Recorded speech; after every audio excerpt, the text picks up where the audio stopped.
Ladies, ladies and gentlemen, my apologies for the delay, but thank you for joining us. I am excited. I'm very excited about today's show. Um, you may have noticed in previous weeks that I've had younger and younger guests on the show.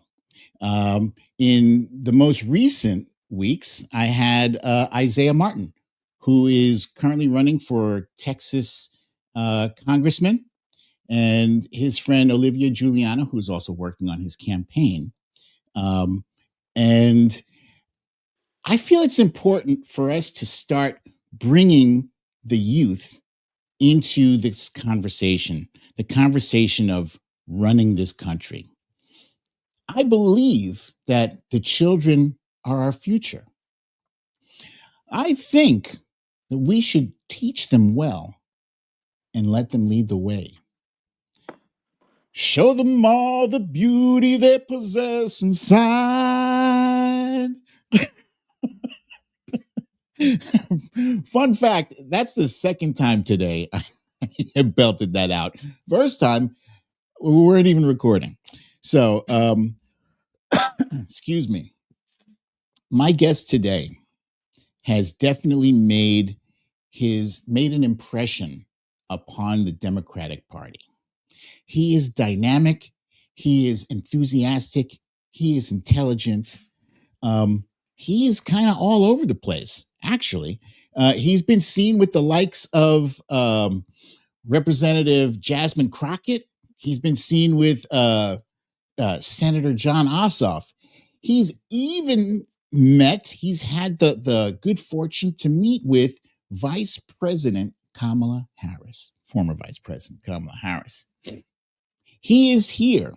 He is here with us today, and I'm really psyched to introduce him to you and to get into some things about what he sees for the future of America and for his own future. Are you ready to get into it? I am. Let's go.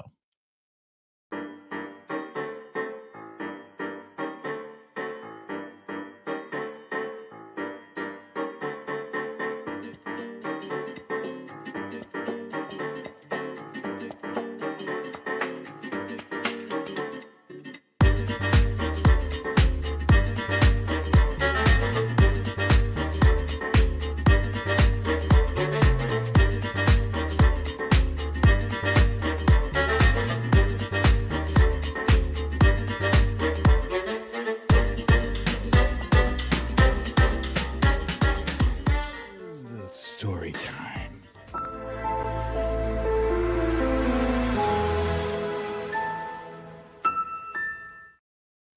Welcome, ladies and gentlemen, to another episode of Storytime with BDD. I'm your host, BDD, aka Brooklyn Dad.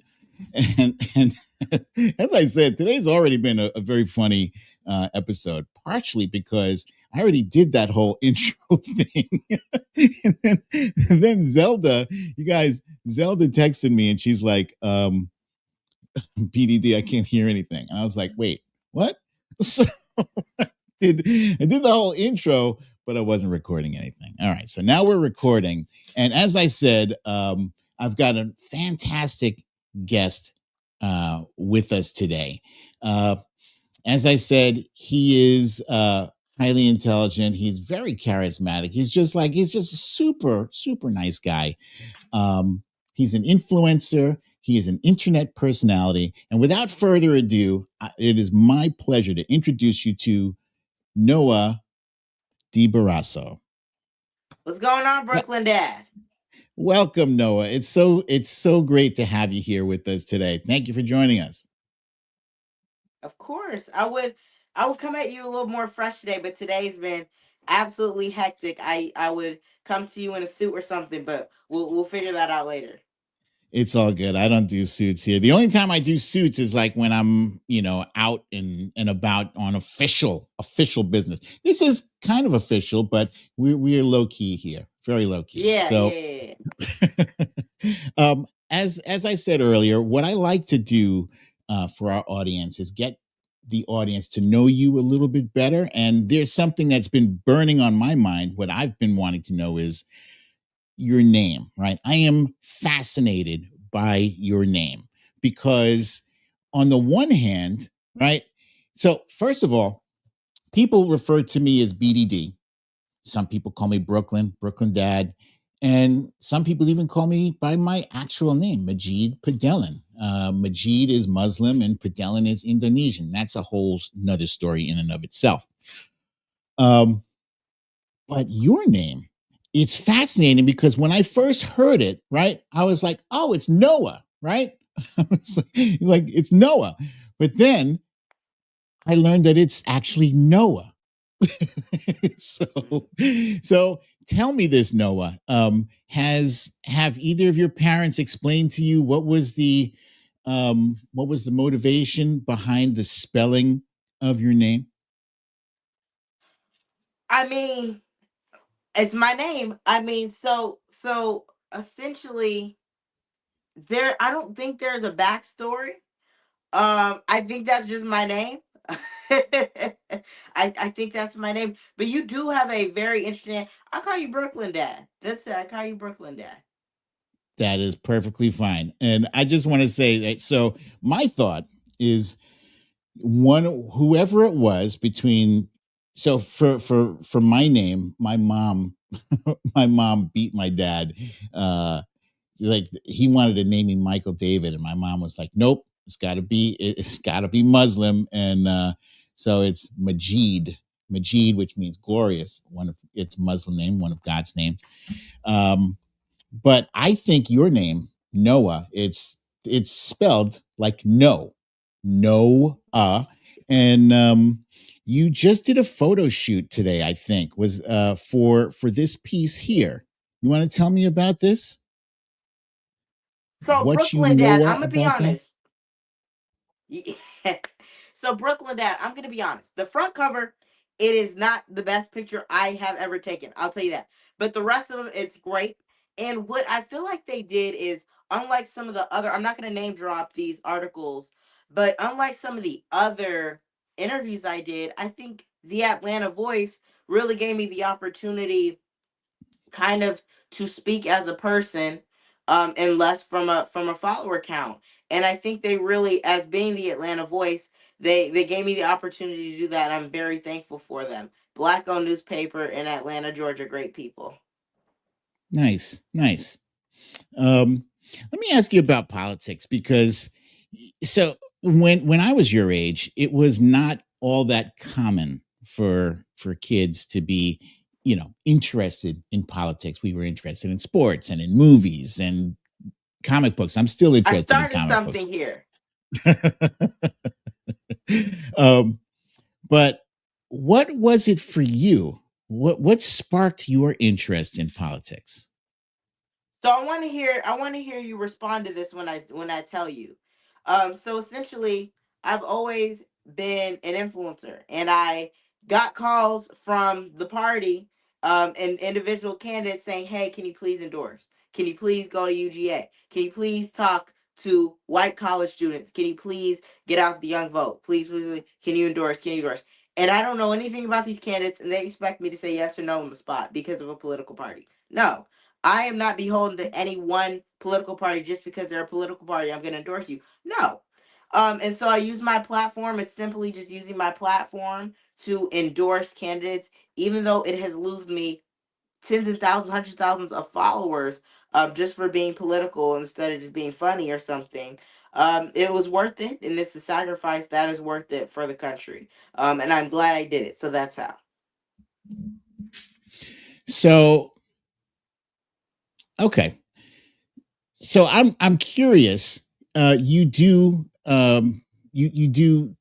tend to affiliate more with the Democratic Party than the Republican Party. Why is that? Yeah, the Democratic Party is the only party with policy. The only party. Because unfortunately, drain the swamp is not a policy. Drain the swamp is not a policy. So I'm supporting the only party that has policy. There's no third party. I am supporting the only party with a policy platform. So if any Republican figures, which I have been asked by cabinet members of Donald Trump's cabinet, Why aren't you supporting the Republican Party? It's because there's no policy. And drain the swamp is not a policy. So there are people in the Republican Party who might disagree with you. They would say, "Well, we stand for deporting, mass deportation. Sending as many people out of the country as possible. What's wrong with that?" So essentially, what I would say is wrong with that. Now, inherently, that sounds horrible. But you have to justify that to me in so many different ways. Because immigrants are the backbone of the country. One backbone, it's immigrants. Immigration is the backbone of the country. And by deporting innocent immigrants that have done nothing, sure, deport criminals. Deport criminals. Please deport criminals. Do it. But if you're deporting workers, taxpayers, Social Security, people that are paying into Social Security, that's dumb, that's reckless. And quite frankly, you're doing it for social media clicks.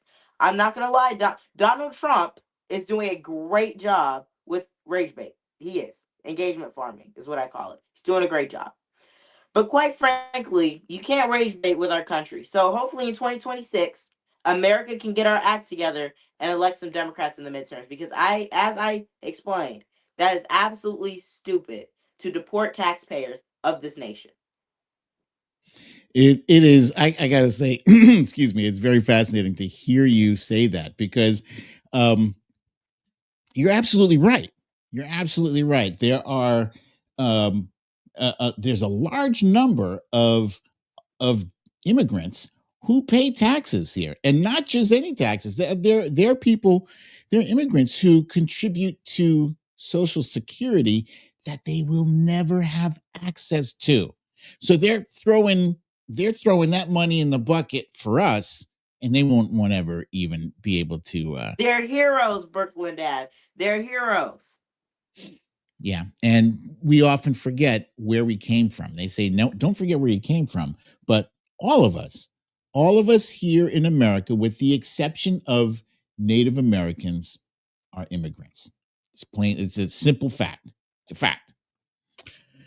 What do your friends and family think about what you do? Like, do you have haters in your school or in your neighborhood? People that they're kind of envious or jealous of all the attention that you get. Brooklyn Dad, let's make this a discussion. First of all, who in the world chats with their neighbors? I'm sorry, not what? chatting with my neighbors. Oh, who no? chats with their neighbors? Oh, I do. No. So you chat with your neighbors? Most certainly do.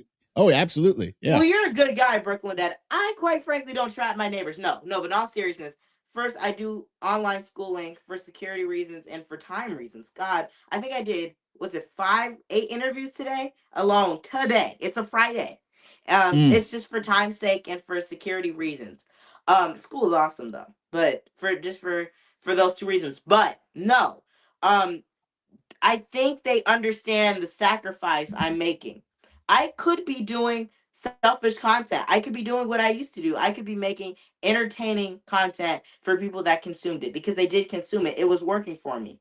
But I'm making a sacrifice beyond a political endorsement at this point to spread awareness. I will shout out Diane Warwick, who is doing the same thing I did, who is sacrificing a legacy to speak out and make noise against the Trump administration and Republican nonsense. So what I'm going to say is I'm going to say no, there's no haters. The only haters are the credible threats received in my inbox. Okay, I'm gonna get to that in a minute because that was appalled to hear What's that. Brooklyn Dad, what was that?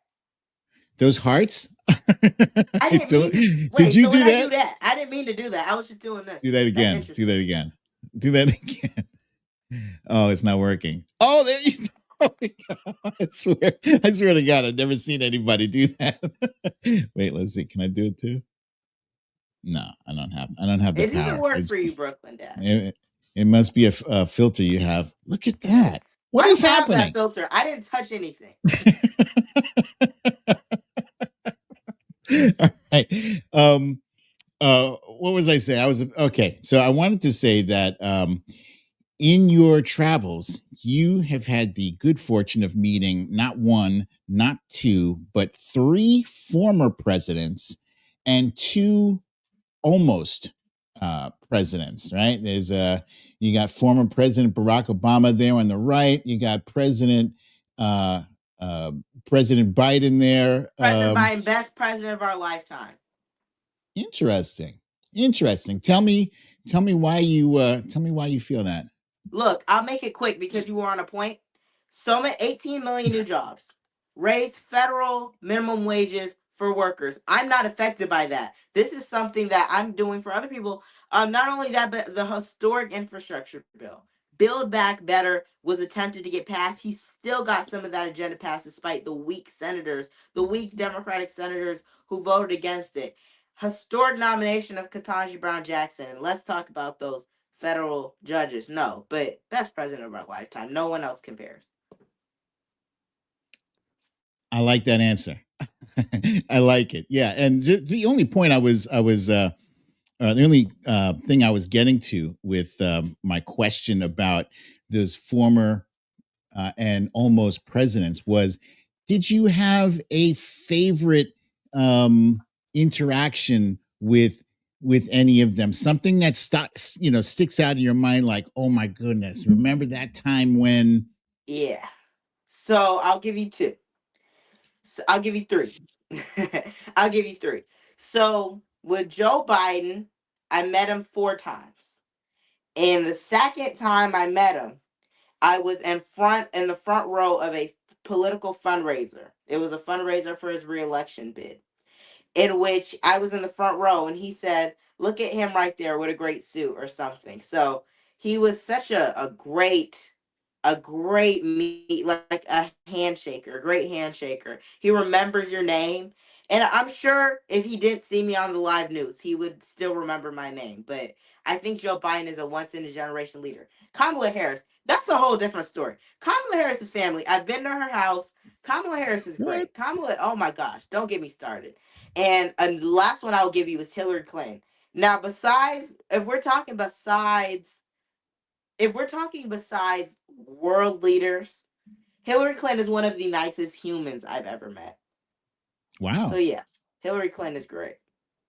Interesting. Why do you say Hillary Clinton is one of the nicest humans you've met? That's She high just praise. was. There's some people, like you showed the photos of, that just weren't as warm as Hillary Clinton. And Hillary Clinton is also like one of those once in a generation leaders I mentioned. What a great figure, Hillary Clinton. Yeah. Legendary. Yeah. Now, sorry about that, Brooklyn. I forgot to mention. No. I met Hillary Clinton because I actually tweeted at her. I said, "At Hillary Clinton, I want to meet you." Got like 10,000 likes, and she said, "Okay, let's make it happen." And she followed me back, and she DM'd me, and she sent me the address. And when I met her, and it was great. I love it. I freaking love it. I am on the verge of dropping an F-bomb here. Go for it. By all means, go. No, I can't do it. I would never forgive myself. But just fun fact, like you don't realize, like none of them follow me. I'm not followed by Kamala Harris or Hillary Clinton or President Obama. None of them. So you are very fortunate. I want to know, having rubbed elbows with them now, do you ever like daydream about one day, being in the Oval Office as the president in the future? No. Sometime? Lord, no. You said, Lord, I no. live greatly. And I do not want that burden of entering.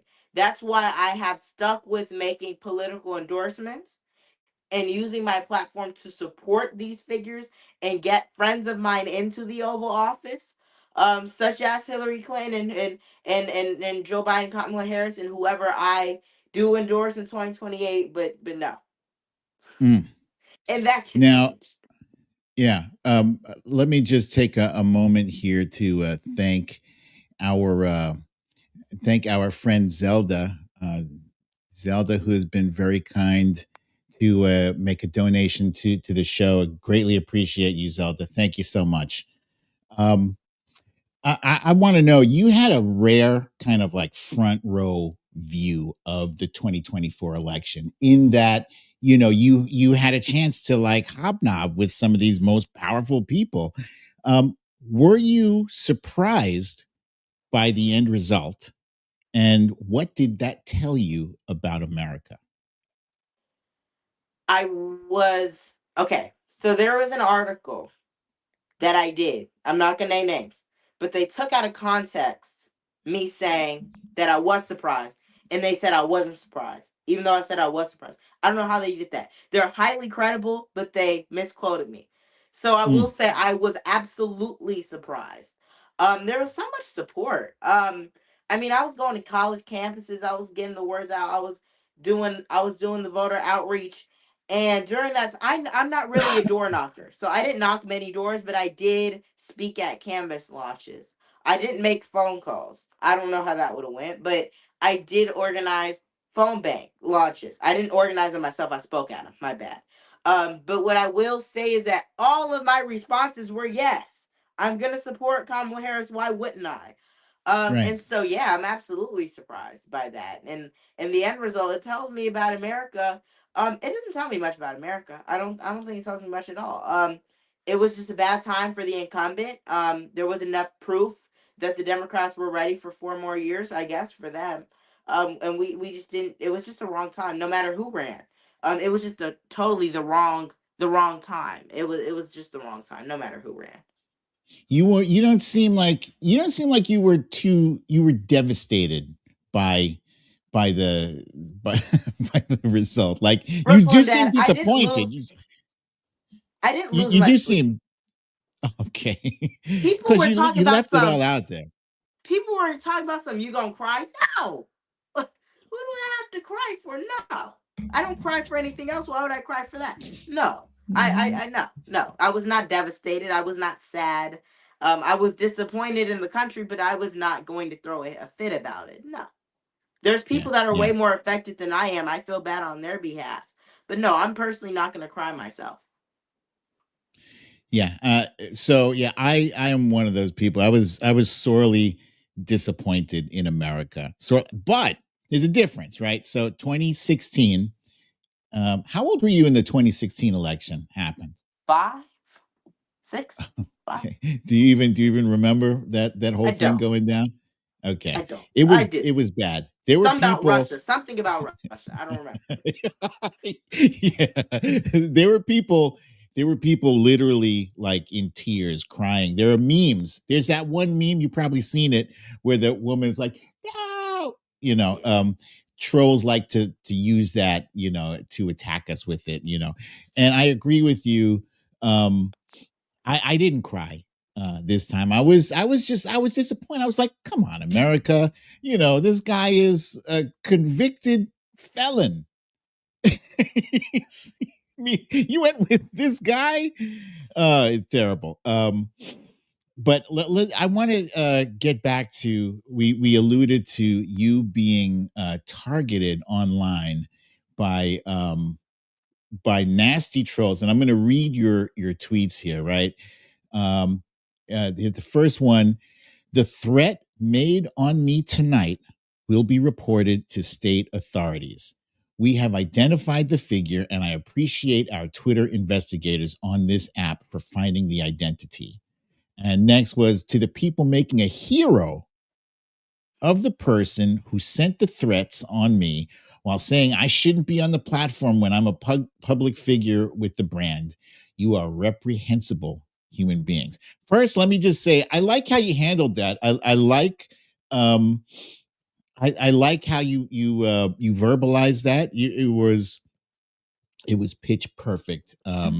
So good on you. It was classy, and it was like you weren't kind of bowing down or backing down to anybody. But I what didn't write happened?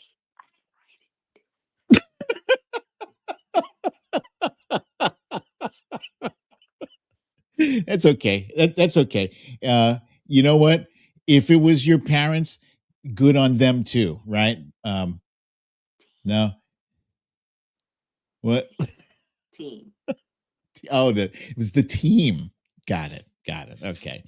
But tell me what was it that what happened? What kind Okay. of threat was it? So I am absolutely not going to call them a troll. This is not a troll. No, this is not a troll. This is not a troll in the slightest. So the situation at hand is that there is a credible organizer up in the state of, I believe, Washington, who made what seems to be an anonymous account just to make this threat. This is a credible threat.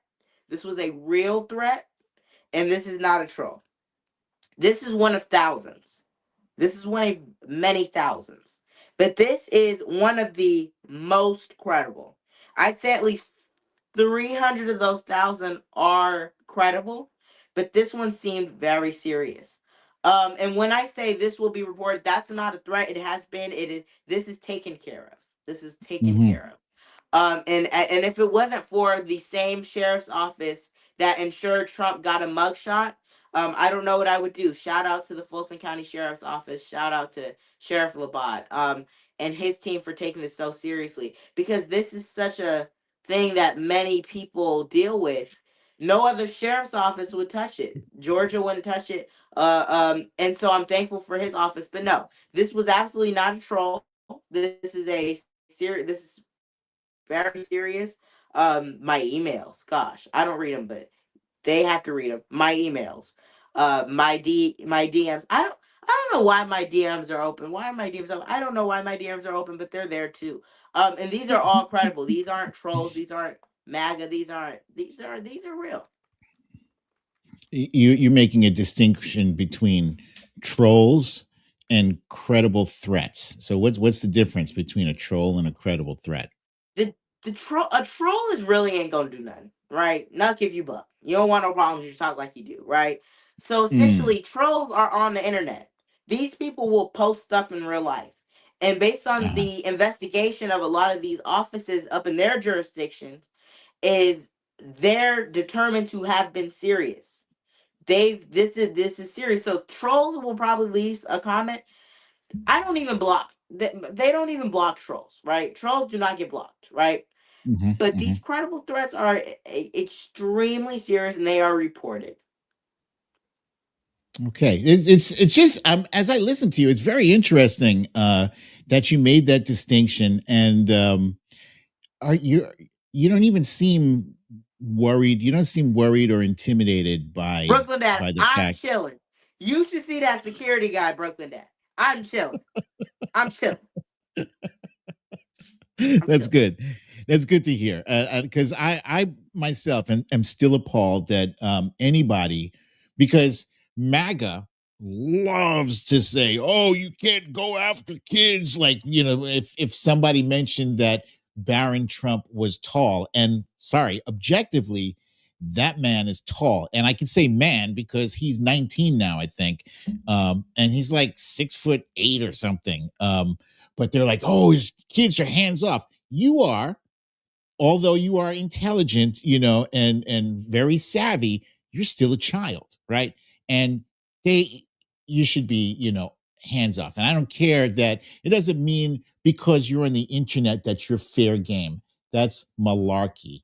Look what I did. I reached into my PG words. That's malarkey. um, in your opinion, as a spectator to what's going on, what are some things you'd like to see from the Democratic Party going forward that would give you hope for the future? So I spoke to Newsweek and said I did not have hope for the future of the country. Now, I meant that. Now, Democrats don't need to do anything. I have said this over and over. The Democrats, I'm going to explain why. What Democrats need to do is they need to let Trump mess up the country. Don't save anything. Don't save Social Security. It sounds What? cruel.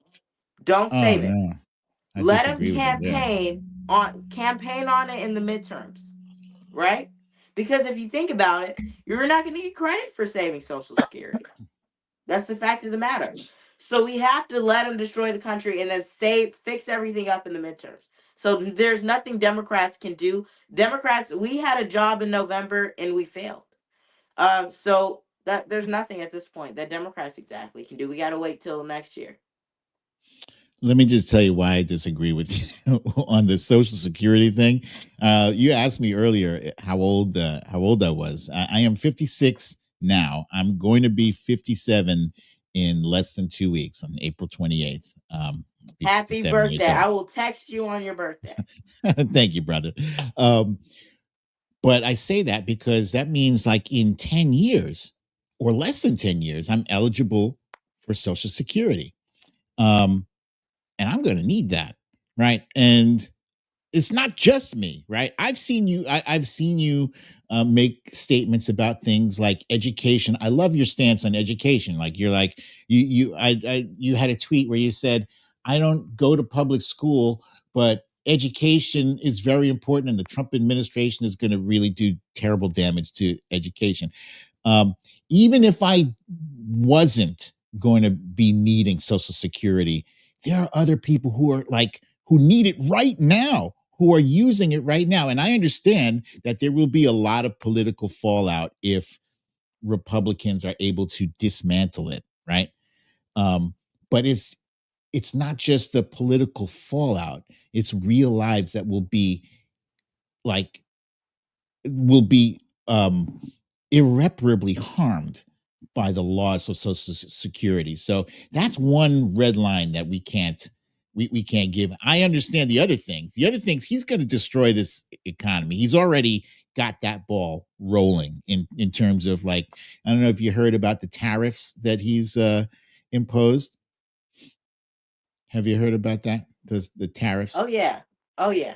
Oh Yeah. yeah. Oh yeah. Um, It's and and there's plenty of other things that he's doing that are causing chaos in the country. But yeah, that Social Security and the Medicare and Medicaid, those are things that are life or death. Yeah. Um, the big story of the day is the Kilmar Abrego Garcia case. I think I mentioned that to you earlier. It's the guy who was sent to El Salvador. He was arrested mistakenly. The Trump administration said, "Oops, all mistakes are bad," and they sent him to a jail. It's like it's a maximum security jail in El Salvador. It's really not a nice place. And despite the fact that they admit that it was a mistake, they don't want to undo that mistake. So the guy is there without his kids. He's got, I think, 3 kids, one of whom is autistic, and they won't bring him back, despite the fact that the Supreme Court has said to bring him back. What's your opinion on this topic? BDD. This is insanity. This is ridiculous. Kilmar needs to come home. He's from Maryland. He's a Maryland resident. He's a worker. He's a father, and he's a resident of Maryland. Maryland misses Kilmar. His family misses Kilmar. His nieces and nephews, I'm sure they miss Kilmar. But the fact of the matter is, there is no Supreme Court, there is no federal judge, and there's certainly no advisors that can tell him to bring Kilmar back home. And he seemed him and the president of El Salvador, I'm afraid to say, seemed very comfortable in not bringing Kilmar home, based on what I've seen. And Yeah. the fact that we might even have to wait 4 more years, I'm counting 3 years and 9 months, until we can put an end to something like this, till we can put an end to the worst reality TV show in American history, right? It's disastrous, and I'm lucky. I don't have to deal with anything like that.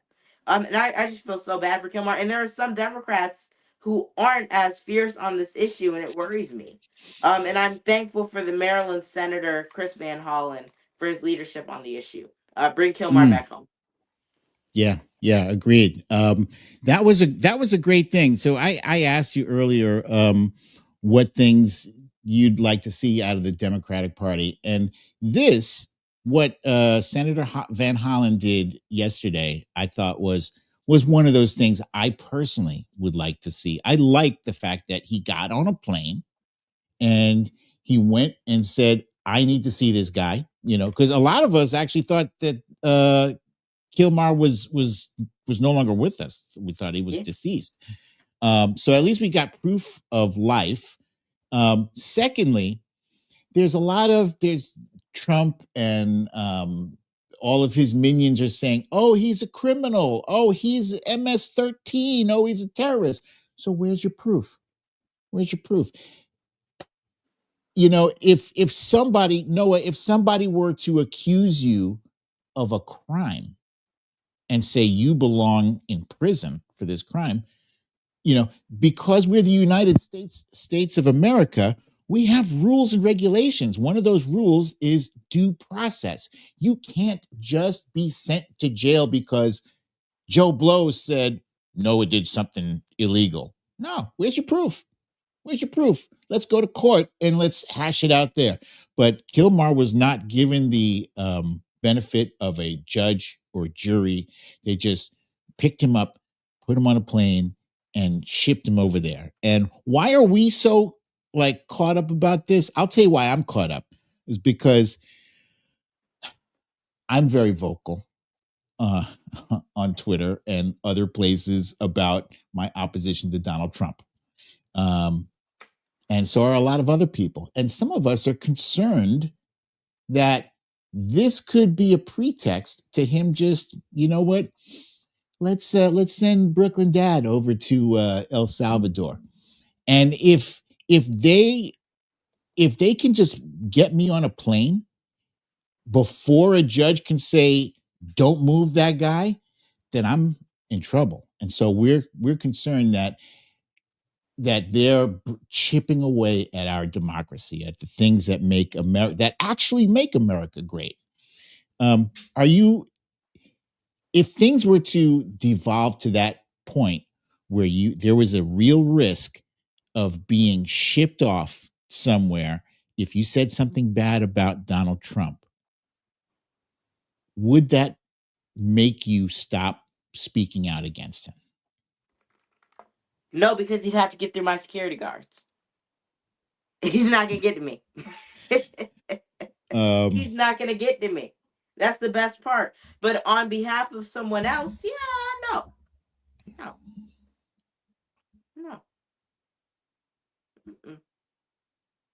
No.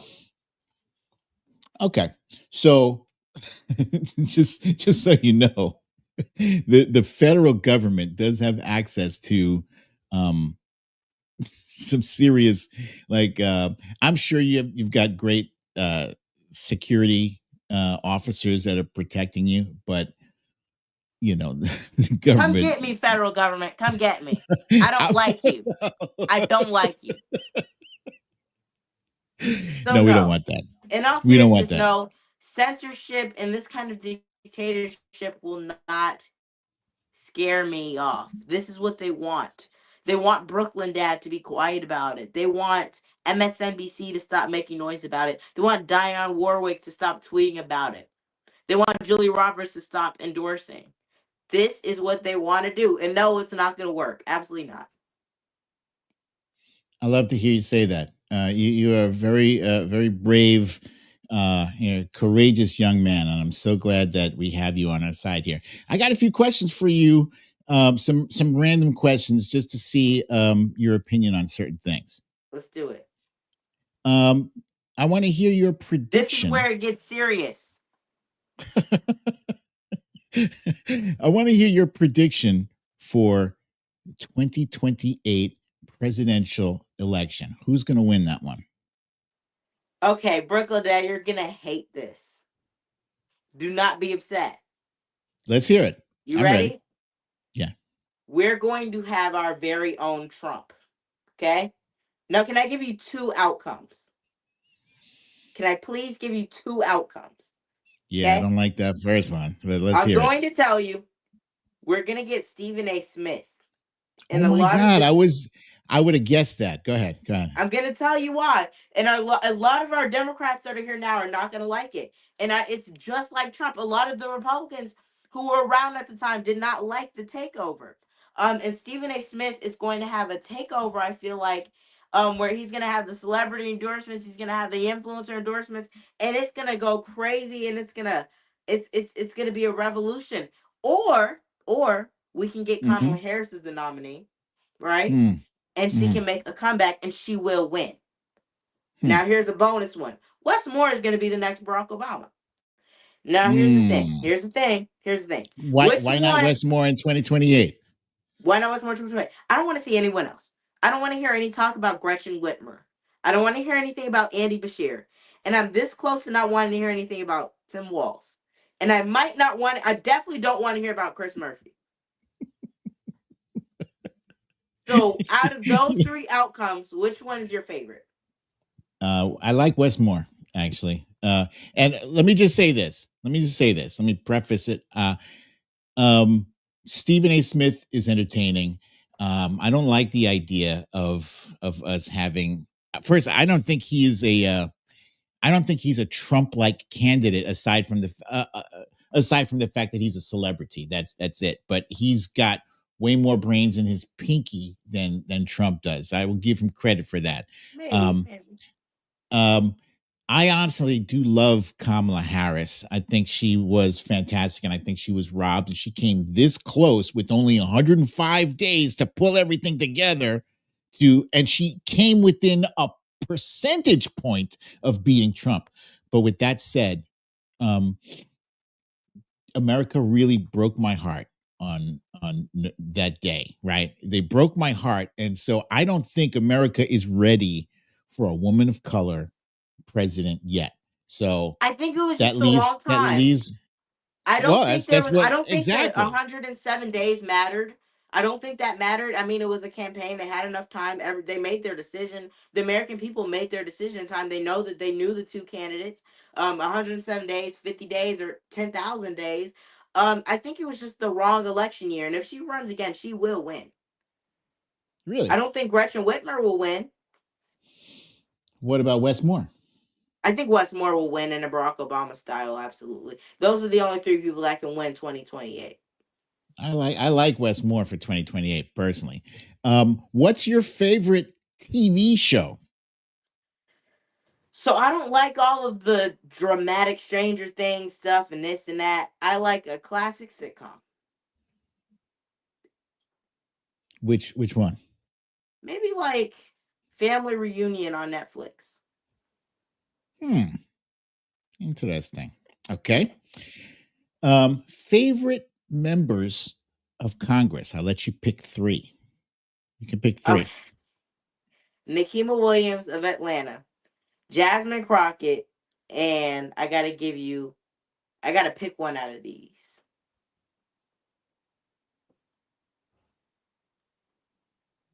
I'm gonna pick one that follows me.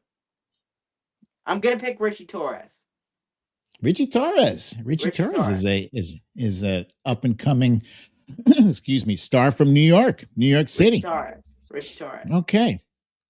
If you could be any superhero, who would you be and why?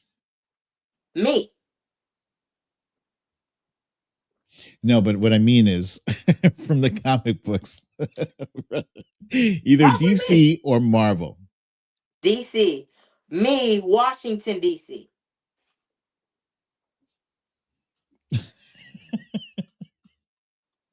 Okay, so not Batman or Spider-Man or the Me? Hulk. You. Yeah. Okay. Why do you see yourself as a superhero? I don't know. I don't know. That's an interesting answer. I will accept it. For sure. Okay. And what is your favorite food? Okay, this is hard. I like salmon. I like So let me rephrase the question, right? Um, you are allowed to have your favorite meal as often as possible. What is that? I had salmon every day for like a week. So let's switch that over. Let's go to shrimp scampi. Let's go to shrimp scampi. Shrimp scampi. What's your favorite? I want to know. I ask people this all the time. This is the first question I ask people. Pizza and buffalo wings. That's Pizza. and with a root beer, with the glass of root beer on the side. That's my favorite. Like Brooklyn Dad. I like water. I like water. Water is excellent, but I'm just telling you that would be my last meal. If I had a last meal on Earth, that's it. Pizza, if Trump buffalo made you wings. The last meal, right? Yeah. Okay. Yeah. No, I can't thank you enough for joining me here. Let's do our thing. Where is it? Dude, wow. I gotta find out how you did that. And now whenever I have a guest on, I'll make sure they do that too. That's very cool. Joanne Kennedy says she likes shrimp scampi also. Shout out to Joanne Kennedy. You're a great person. And whoever sent Brooklyn Dad $200 on the super chat, shout out to you. You're such a great person. That was Zelda. She's awesome. She is awesome. Shout out to, you said Zelda? Zelda, yeah. Shout out to Zelda. Shout out to Zelda. Our friend the Trump Reaper says she is very fond of salmon in the form of lox. Oh, have you had lox before? What is lox? Oh, lox is like you have it on bagel with cream cheese. It's like salmon, I guess, but it's different. It's not cooked. It's very good. I'm good on that. Yeah, I'm good. Oh, and now let's see who we have. Kim Carolina here saying Crockett is her favorite. She has spunk. And those three members of Congress, I made sure I knew them, because it'd be very weird that I know 80 out of the many Democratic members of Congress, and I named one I didn't know. So I made sure I picked some that I knew. Last question for you. Well, one more question. If you could meet any celebrity, living or deceased, who would that be?